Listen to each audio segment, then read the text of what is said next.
Alright, welcome back. We're solving question number 23 from section 2.8 today. So to start with, I'm just going to go over the general strategy we use to solve these kind of problems. So we are going to take the limit definition. So we have to figure out what is our f of x plus h and what is our f of x. And then we substitute it into the definition. From there, you're going to probably end up with some h's on the top and some h's on the bottom. And you want to try to factor out at least one h so you can cancel the h on the bottom. Because if you just tried to directly substitute it in, you would be divided by 0, and that is bad. So, to begin with, I'm going to try to find out what is my f of t plus h and what is my f of t. Sorry, I keep saying x, but it's t in this question. So, to begin with, I just literally substitute it in everywhere I see a t. So I get 2.5 times t plus h squared plus 6 times t plus h for my f of t plus h, and my f of t, well, that's just given. So now here I'm going to try to factor out an h from the top. So in order to figure out if I can factor out an h, I need to do a whole bunch of distributing. So I'm going to expand the t plus h squared, which is just done using FOIL, first inside, outside, last, and I'm going to distribute the 6 and the minus into the brackets. So using the FOIL formula here, we basically end up with t squared plus a th plus another th plus h squared, which is the same as t squared plus 2th plus h squared. All right, so first, outside, inside, last, voila. And with the other parts, it's pretty easy to figure out how to get it because I literally drew the arrows in.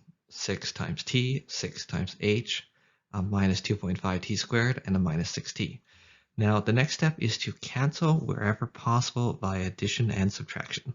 So do you see any terms where there's a plus and a minus? Well, let's go through them.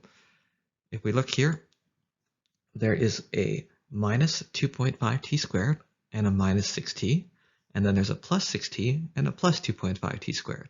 If you add something and subtract it, the exact same thing, it doesn't change the number. For example, you take 2 and you add 2 and then subtract 2, you're right back to 2. So now going on to here, we now need to try to see if we can factor out an h.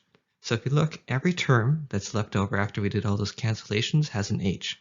There's an h in the 5th, there's an h in the 2.5h squared, and there's an h in the 6h. So I'm just going to simply take it out and remove the one from each term. Now I can cancel off the h on the top and the bottom, and now we end up with just 5t plus 2.5h plus 6, and now we're going to have to apply the limit. So to do that, we just substitute h equals 0 into everywhere where we see an h. In this case, the only term containing the h is the 2.5h, so I just replace that h in the 2.5 with a 0. And so then I end up with 5t plus 2.5 times 0, which goes to 0, plus 6. And when you rewrite it without the middle term, it's just 5t plus 6. And that's it. So thanks for watching. If you need any help or you have a question, feel free to send a screenshot to, feel free to upload the question you have to an image sharing website and feel free to share a link to it in the comments. And as always, if you like this video, please give it a thumbs up and feel free to subscribe as I'll be uploading more videos in the future. Thank you.